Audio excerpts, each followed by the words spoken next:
Hola familia y amigos, es un gusto para mí estar con ustedes en esta ocasión. Y vamos a seguir con la lectura del libro de Joyce Meyer, Belleza en lugar de ceniza. Y para los que se están integrando a esta lectura, vamos por el capítulo número 2 e iniciamos de inmediato. Dice: temor a tener amigos. Debido al maltrato sufrido en casa, tuve mucho miedo en mi niñez. Mi padre me controlaba con ira e intimidación. Nunca me forzó físicamente para que me sometiera a él, pero sí me forzó a fingir que me gustaba lo que me hacía y que quería que me lo hiciera. Creo que mi incapacidad para expresar mis verdaderos sentimientos por lo que pasaba conmigo y ser obligada a actuar como si me gustara me dejó marcada con profundas heridas emocionales. Las pocas veces que intenté hablar con honestidad acerca de la situación fue devastador. La violenta reacción de mi padre despotricando y regañando fue tan atemorizante que aprendí rápidamente a hacer lo que él decía sin ninguna objeción. El miedo era mi constante compañero. Miedo a mi padre, miedo a su ira, miedo a quedar expuesta, miedo a que mi madre descubriera lo que pasaba, miedo a tener amigos. El miedo a tener amigos se basaba en dos factores. Si eran del sexo femenino, temía que mi padre también las hiciera caer en su trampa. Si eran del sexo masculino, temía que mi padre pudiese lastimarlos a ellos o a mí. Él no permitía que nadie se me acercara porque yo le pertenecía a él. Me acusaba violentamente de ser sexualmente activa con mis compañeros de escuela. Siempre estaba luchando con el temor de hacer amistades o quedarme sola. No quería involucrar a nadie en lo que pudiera ser un potencial desastre. Un desastre que me avergonzaría y me abochornaría. Traté de tener compañeros en la escuela, pero no dejando que la amistad llegase al punto de tener que invitarlos a casa. Tampoco le daba a nadie la libertad de poder conectarse conmigo en casa. Cuando alguien me llamaba por teléfono, pensaba aterrorizada: ¿si es alguien de la escuela? Miedo, miedo, miedo. Mi padre tomaba mucho los fines de semana, frecuentemente arrastrándome en sus juergas y usándome a su voluntad. Muchas veces volvía a casa enojado y le pegaba a mi madre. A mí no me pegaba mucho, pero ver cómo le pegaba a mi madre era tan devastador como si me castigara a mí. Mi padre controlaba todo lo que pasaba a su alrededor. Él decidía cuándo nos acostábamos y cuándo nos levantábamos, qué comer, qué vestir y qué gastar, con quién nos relacionábamos, qué veíamos en la televisión. En resumen, controlaba toda nuestra vida. Tanto mi madre como yo éramos objeto de abuso verbal y a veces hacía lo mismo con mi hermano, quien nació cuando yo tenía 9 años. Recuerdo que deseé desesperadamente que naciera una niña. Pensaba que habiendo otra mujer en la familia me dejaría tranquila, por lo menos parte del tiempo. Mi padre blasfemaba casi constantemente y usaba un vocabulario sucio y vulgar. Criticaba todo y a todos. Opinaba que nunca hacíamos nada bien y que nunca lograríamos hacer nada que valiera la pena. La mayoría del tiempo nos recordaba que no servíamos para nada, aunque había momentos en que hacía lo opuesto. Nos daba dinero para que fuésemos de compras y hasta nos compraba regalos de vez en cuando. Era manipulador y coercitivo. Hacía todo lo que fuera posible para lograr lo que quería. La gente no valía nada para él, a no ser que se pudiera usar para sus propios propósitos egoístas. En casa no había paz. Yo no supe lo que era la paz hasta que fui grande y me sumergí varios años en la palabra de Dios. Nací de nuevo a los 9 años mientras estaba de visita en casa de unos parientes. Una noche conseguí que me llevaran a escondidas a una iglesia con la intención de encontrar la salvación. Ni sé cómo sabía que necesitaba ser salva, excepto que Dios haya puesto ese deseo en mi corazón. Aquella noche recibí a Jesucristo como Salvador y sentí una profunda limpieza. Antes de ese momento, siempre me había sentido sucia a causa del incesto. Por primera vez me sentía limpia. como si me hubiera bañado por dentro. Pero como el problema no se terminó cuando volví a mi casa, volví a sentir el antiguo temor. Muchas veces como adultos nos cuesta trabajo confrontar a quien nos está haciendo daño. Imaginémonos a una niña de 8 o 9 años. Obviamente ella tenía temor. Ella se mantuvo con mucho miedo y pues decidió, ¿verdad?, sencillamente obedecer a este padre violento, a este padre iracundo, y no tenía más consuelo que pensar, ¿verdad?, de que esto iba a terminar pronto. Sin embargo, estamos viendo su historia, es una historia bastante tremenda. Nosotros pensamos muchas veces que las situaciones que nos están agobiando son graves, son muchas, pero realmente hay otras personas que la están pasando peor. Pero sigamos leyendo, vamos a ver de qué manera salió adelante Joyce Meyer. La traición. ¿Y qué decir de mi madre? ¿Dónde encaja ella en todo esto? ¿Por qué no me ayudaba? Yo tendría unos 8 o 9 años cuando le conté a mi madre lo que pasaba con mi padre. Ella me revisó y confrontó a mi padre, pero él dijo que yo estaba mintiendo y ella prefirió creerle a él y no a mí. ¿Qué mujer no preferiría creerle a su marido en una situación semejante? Creo que en el fondo ella lo sabía, pero quería creer que no era cierto.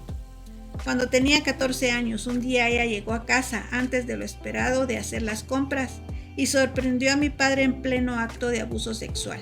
Miró, salió y volvió de nuevo 2 horas después, actuando como si nunca hubiese visto nada. Mi madre me traicionó. No me ayudó y debía haberlo hecho. Muchos años después, 30 años después, ella me confesó que no hubiese podido enfrentar el escándalo, ni lo mencionó por 30 años durante ese tiempo. Ella padeció un colapso nervioso. Todos los que la conocían le echaron la culpa al cambio de vida. Durante 2 años estuvo bajo tratamiento de shock, lo que le borró temporalmente porciones de memoria. Ninguno de los médicos supo que le estaba ayudando a olvidar, pero sabían que ella tenía que olvidar algo. Era obvio que había algo en su mente que se estaba comiendo su salud mental. Mi madre le achacó su problema a su condición física. Tuvo dificultades excepcionales durante aquel periodo de su vida, debido a varios problemas femeninos a temprana edad. Le siguió una histerectomía completa a los 36 años y una menopausia prematura.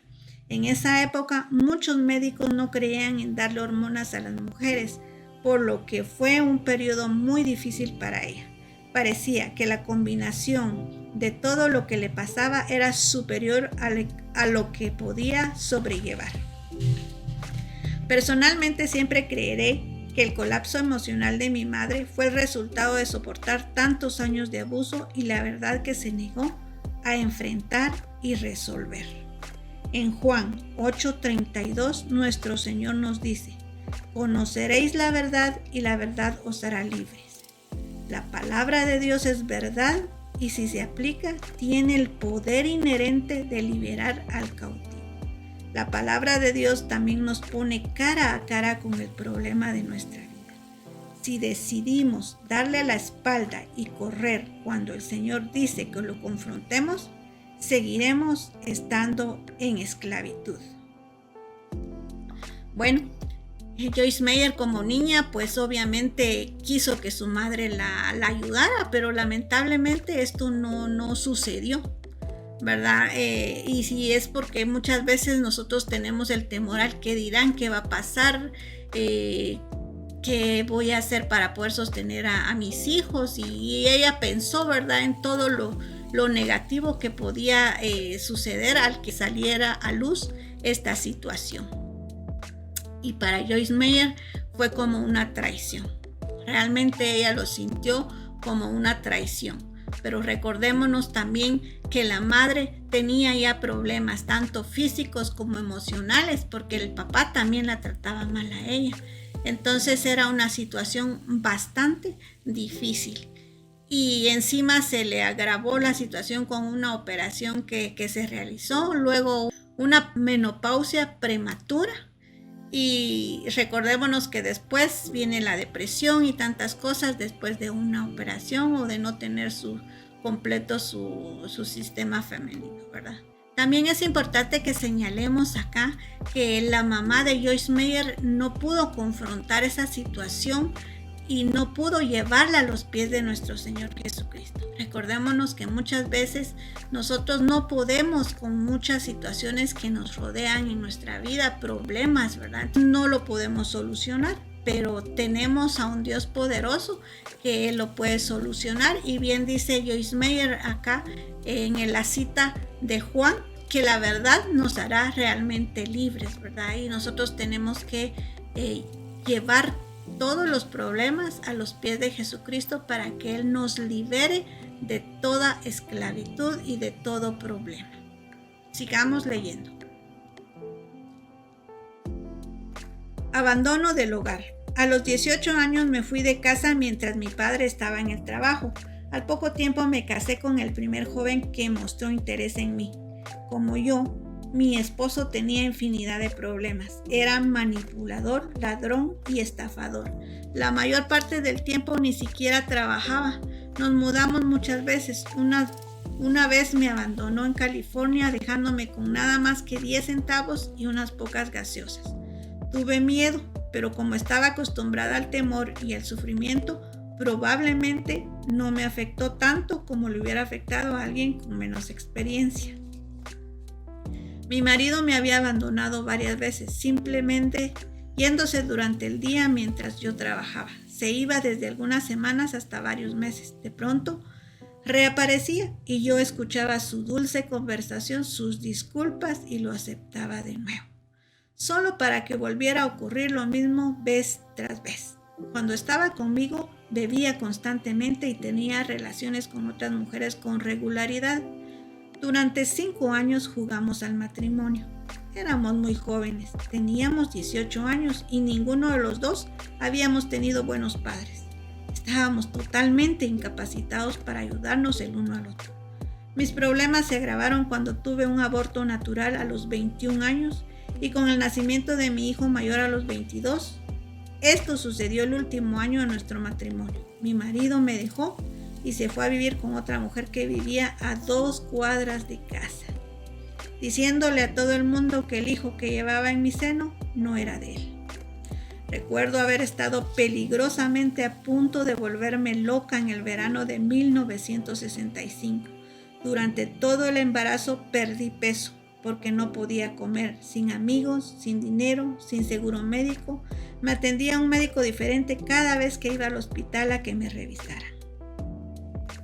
Los médicos eran internos o practicantes. No podía dormir y empecé a tomar pastillas. Gracias a Dios no me hicieron daño ni a mí ni a mi hijo. Ese verano la temperatura superó los 40 grados y no tenía ni aire acondicionado ni ventilador en mi departamento del 3er piso. Mi única posesión material era un viejo auto Studebaker que echaba vapor.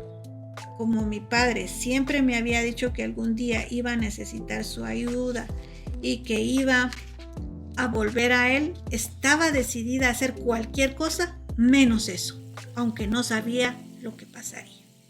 Me acuerdo que estaba bajo una presión mental tan grande que me quedaba sentada mirando las paredes o por las ventanas durante horas, sin siquiera darme cuenta de lo que estaba haciendo. Trabajé hasta que nació el bebé. Cuando tuve que dejar el trabajo, la peinadora y su mamá me llevaron con ellas. Mi bebé tenía 4 semanas y media de retraso. Yo no tenía idea de qué hacer ni cómo cuidarlo cuando naciera. Cuando el bebé nació, mi marido se apareció en el hospital. Como el bebé se parecía a él, no podía negar que fuese su hijo. Una vez más dijo que lo sentía y que iba a cambiar. Cuando me dieron el alta en el hospital, no teníamos dónde ir a vivir, por lo que mi marido se puso en contacto con la exmujer de su hermano, que era una maravillosa cristiana, y nos dejó vivir un tiempo con ella, hasta que yo pudiese volver a trabajar. Creo que usted se imaginará con estos pocos detalles lo que era mi vida. Era ridículo. No había nada estable en mi vida y lo que yo necesitaba desesperadamente era un poco de estabilidad.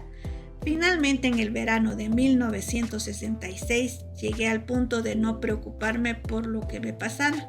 No podía ni pensar en continuar con mi marido.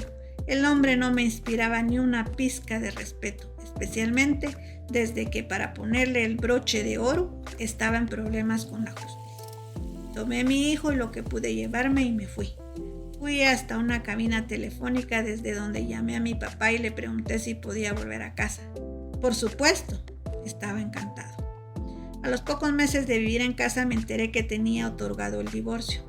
Eso fue en septiembre de 1966. Para esa época, la salud mental de mi mamá estaba empeorando a diario. Había empezado a tener ataques violentos. Acusaba a los empleados de robarle, amenazando a la gente con la que trabajaba por detalles sin importancia. Hasta llevaba un cuchillo en la cartera. Se ponía violenta y gritaba por cualquier cosa. Recuerdo especialmente una noche en que me pegó con una escoba porque yo no había limpiado el piso del baño. Mientras pasaba todo esto, yo me encargaba de no estar cerca de mi padre, evitando en lo posible quedarme a solas con él. En resumen, mi vida era un infierno viviente. Para entretenerme, empecé a ir a los bares los fines de semana. Supongo que buscaba a alguien que me quisiera. Tomaba, pero no me embriagaba. Nunca me atrajo la bebida. También me negaba a acostarme con los muchos hombres que conocía. A pesar de que mi vida era un desastre, había un profundo deseo en mí de ser buena y pura.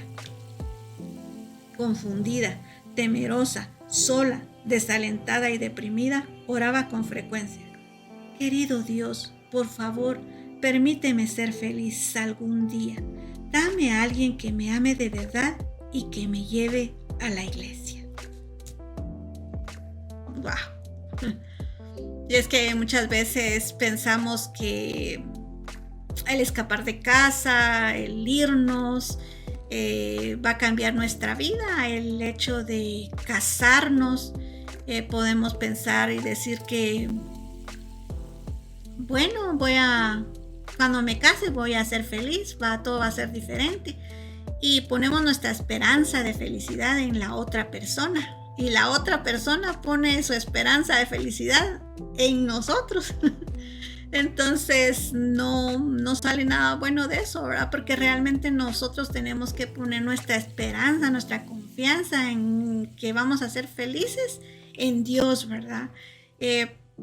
También sabemos que las personas que están buscando su felicidad en una casa, en un vehículo, en este caso en el novio, en el esposo, no es así. Ya la persona tiene que ser feliz para poder tener un hogar estable, ¿verdad? No podemos poner nuestra mirada en la gente. Nosotros siempre tenemos que poner nuestros ojos en Dios y saber que tenemos que ser felices gracias a Él, ¿verdad? Y no gracias a las cosas que nos rodean o a las personas que nos rodean. Eso es algo muy, muy importante. Pero sigamos con la lectura. Mi caballero de resplandeciente armadura. Mis padres vivían en un departamento para 2 familias de su propiedad. Uno de sus inquilinos trabajaba con un hombre llamado Dave Meyer. Una tarde Dave vino a buscar a su amigo para ir a jugar a los bolos. Yo estaba lavando el auto de mi madre. Él trató de coquetear conmigo, pero yo empleé mi habitual sarcasmo. Me dijo si no quería lavar su auto cuando terminara con el mío. Si quieres tener el auto limpio, lávalo tú mismo. Debido a lo vivido con mi padre y mi marido, no confiaba en absoluto en los hombres y los subestimé. Pero Dave estaba siendo guiado totalmente por el Espíritu de Dios. Había nacido de nuevo y había sido bautizado en el Espíritu Santo. Amaba a Dios con todo su corazón. A los 26 años estaba preparado para casarse y hacía 6 meses que estaba orando para que Dios lo guiase hacia la mujer adecuada. También le había pedido que fuese alguien que necesitara ayuda.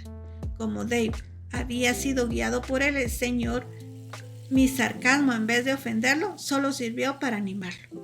Después le comentó a su amigo que le gustaría salir conmigo. Al principio me negué, pero después cambié de idea. Salimos 5 veces y Dave me pidió que me casara con él. Me dijo desde la primera vez que habíamos salido juntos, él supo que quería que yo fuera su esposa, pero que había decidido esperar unas semanas antes de proponerme matrimonio para no asustarme. Por mi parte, yo no sabía lo que era el amor y no tenía ganas de involucrarme en una relación con otro hombre. Pero como las cosas en casa se estaban poniendo peor y como yo vivía en estado de pánico todo el tiempo, decidí que cualquier cosa sería mejor que lo que estaba viviendo en aquel entonces. Dave me preguntó si quería ir a la iglesia con él, lo que yo ansiaba hacer. Recuerdo que mi petición de oración era encontrar a alguien que me amara y que me llevara a la iglesia.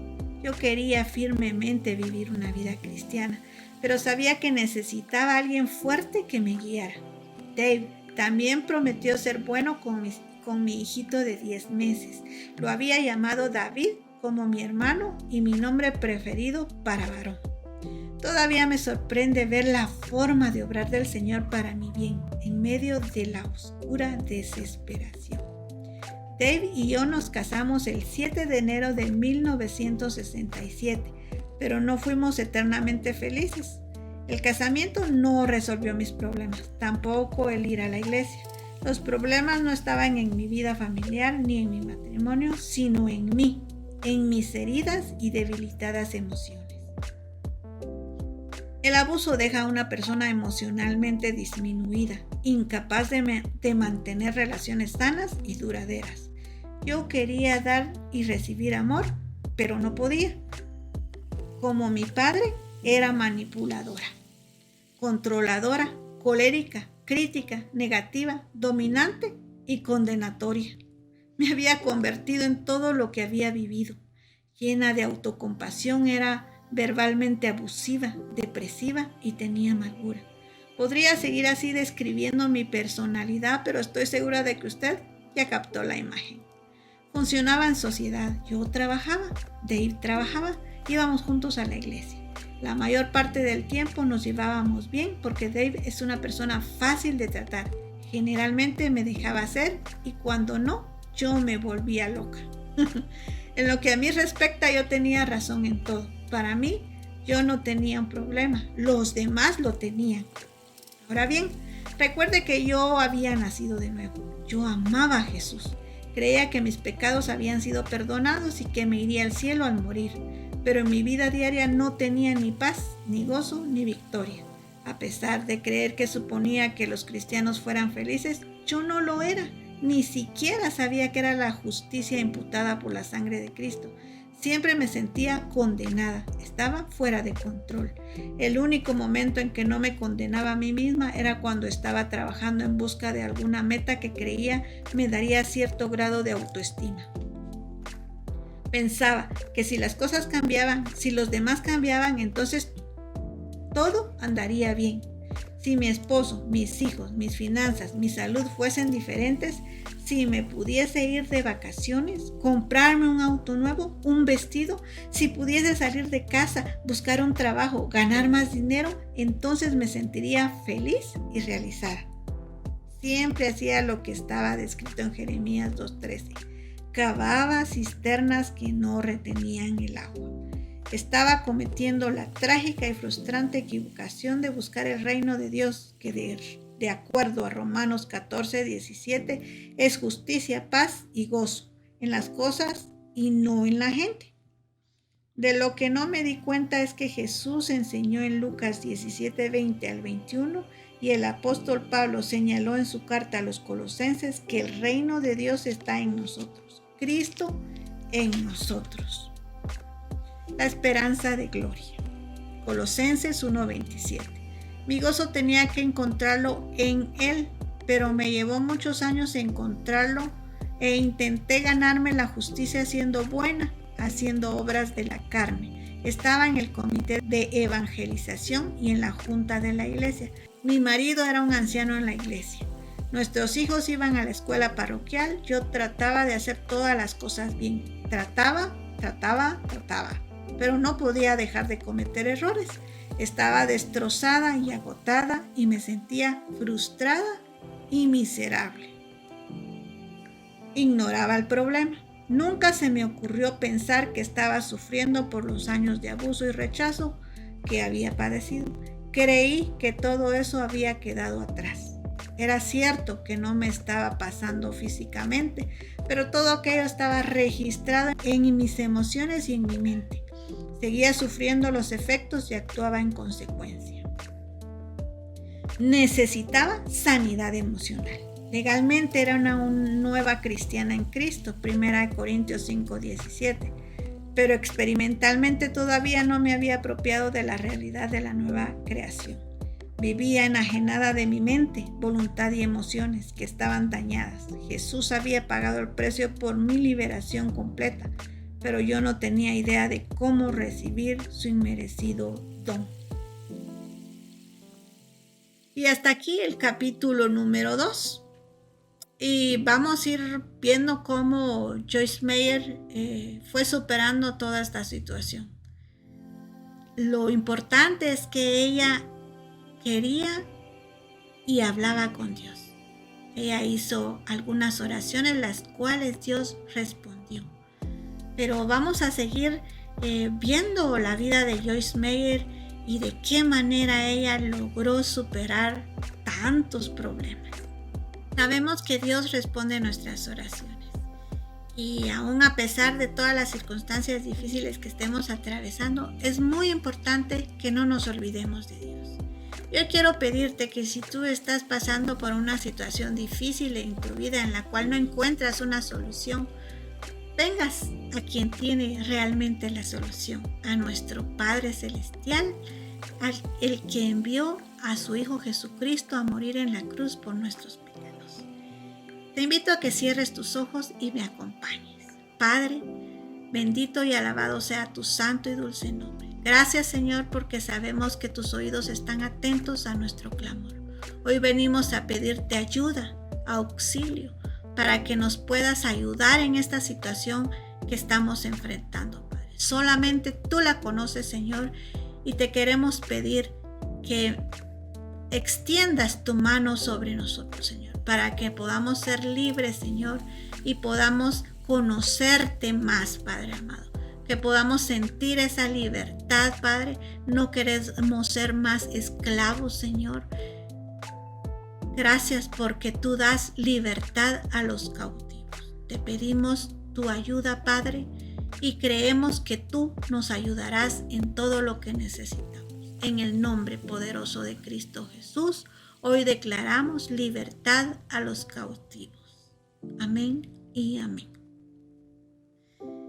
Les agradezco por su compañía y los espero para el próximo capítulo. Bendiciones. Un abrazo.